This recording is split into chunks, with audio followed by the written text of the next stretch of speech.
men don't really see what purpose they have, right? Misogyny and patriarchy has given them this idea that you have these specific purposes, and none of those purposes are about enjoying their lives or having quality time with the people they love or their family or their kids. It's all about provide, protect, and so I agree and partially disagree at the same time. Let's talk about so they're given these sort of jobs in life, it. and then that's been stripped away because women have independence now. Women are able to go out and get Uber Eats. We don't need to forage anymore. Just get Deliveroo. We've got walls and windows, so we're a bit safer than we used to be. There's no lions in London, so we're safe from that. And so we are becoming more independent. We can provide for ourselves. Women are outperforming men academically. They're buying more houses than men. They're securing themselves financially.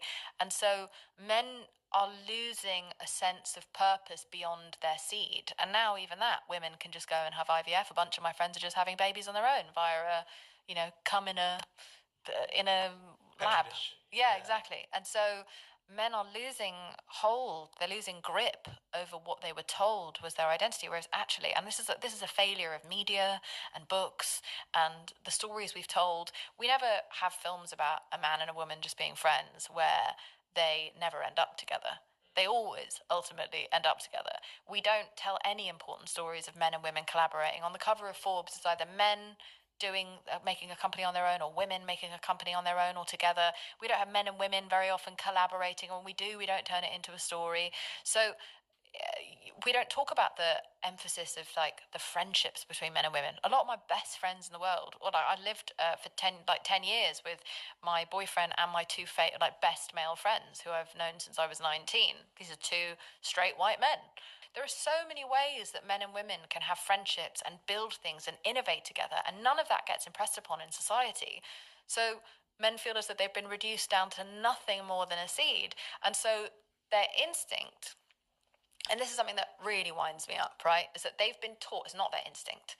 They have been indoctrinated by dangerous men online to believe that the only way to overcome this is to subjugate women, is to drag women down, which I think is deeply emasculating because it's telling young men and boys that, oh no, you're never going to be able to ascend beyond where you've gotten to. So the only way you can be equal with women is to drag them down, rather than, hey, there's all these other amazing things in life that you can experience. And women, it's great that women don't need you to be the sole provider because now you don't have to break your back working. There's a 50-50 household at play. How great, you're going to get to spend more time with your kids. You can go on holiday, you can spend time with your loved ones. Like, your family aren't going to die and you're going to have regrets that you didn't spend enough time with them because you were at the office or at the garage or wherever it is that you work. There's no positive. They're just being terrorized and terrified by old, insecure, stupid men who have already. These men are middle-aged, and they feel like they can't argue with women their own age. They don't ever bring academics onto their podcast. They always bring on barely out of their teens or actually in their teens OnlyFans models, right? Yeah. And they have felt left behind by women their own age. And now they're terrified other men are also going to leave them behind. So what they're really doing is trying to keep all these other men and boys down with them in the trenches. And it's like, no, let them go, man. Like, it's your problem if you've got. Don't gaslight everyone into thinking you're normal. You don't look happy. Like, why are you screaming on your podcast? There's pills for that. Like, go talk to a person in an office. Like, there's therapy for that. But instead, no, let's normalize the subjugation of women because we're telling men that they're too inept to grow. I believe men can grow. I've seen men grow. Like I said, I've grown to look up to many men in my life. They are people I really couldn't live without. And so I see that in men. I've seen that growth in men. I believe in men. And the people who tell you women have to be down, brought down, don't believe in you, don't like you, and are very, very dangerous. And that is zero-sum thinking, isn't it? And it's extremist. Okay, I agree with everything she just said. I agree with it all.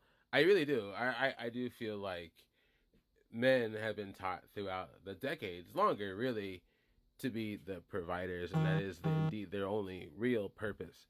So that perpetuates over time, and we now live in a time where that is not nearly as necessary. We're in a bit of I'll call it a transition point, where more and more men and women are realizing The part that I disagree with is I don't think it's just an echo chamber created by other men. I've seen plenty of women also feed into the echo chamber. I'm not saying that she left it on purpose. I don't believe that. I really like Jamila's commentary. So I don't think she was doing that. I don't think she was intentionally leaving it out. I think she was just focusing on a very strong aspect of the problem. Because even the female part, I feel like is still also perpetuated by men. But I don't know how many times I've seen women claim men are broke, or if they're not making enough, they're not good enough for them. I mean, hey, you even got that song, I Don't Want No Scrubs, from TLC. Though note, a scrub in that context is as a man actively not wanting to grow and perform for themselves and the person they are with. So there's a difference there for sure. The reason why I want to bring up that aspect is we are at a point where there are women like Jamila who feel this way, and I want that, and I agree with that, and I want that with all the fiber of my being. It's just men moving away from that mindset. But there's also women who don't feel that way and feel the opposite and perpetuate into that whole male manosphere vicious cycle. Hence the transition point. I don't think that even all women are evolved to that point yet. I think this is going to be a massive mindset change for a lot of people, including myself. I have been bombarded by all of that. All of it. Everything she says, I've been bombarded by throughout my years growing up. I'm sure a lot of you have too. But one thing that you learn after you have children, I have 3, especially now, you're very lucky. If you have children in this current time period, you're very lucky because you do have more women coming out of that mindset. I'll give you an example. I work right now. I'm the person that makes the money in the household. Just happened to be that way over the years. My wife wanted to be with the kids rather than be where she worked before. So that has ended up in me making the money. But I also help out all over the place with the kids and around the house. I think the only thing I really don't like doing is anything dealing with taking them to the doctor, because I'm terrible when it comes to that. I know you can learn with practice, but that's the only thing I really don't like doing. But I'll do it if she really wants me to. My point is I've been in multiple positions where I've been with my family more and more.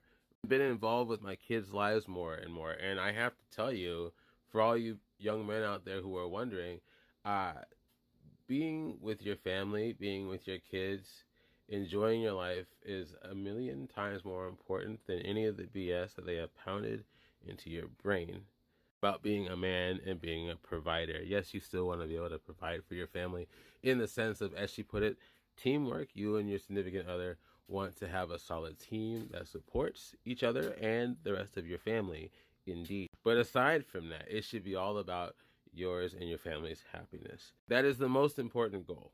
Absolutely. I think that is our new ideal. I think that is what I think we're moving toward. It's hard to say nowadays. I'm in the U.S. It's a bit harder to say over here. But I think we need more role models like Jamila. Normalize not needing to be an alpha male, not needing to be the provider, not needing to copulate with every female you see just because you're a man and she's a female. She's right about the movies. I can't think of many movies where that's not the case.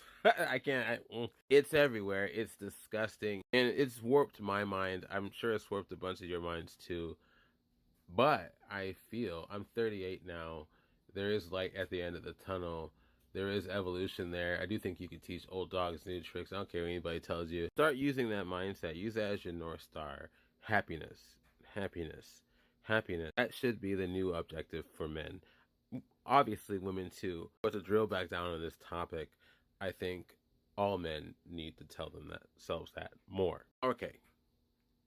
Let me know what you think. And I'll talk to you guys later.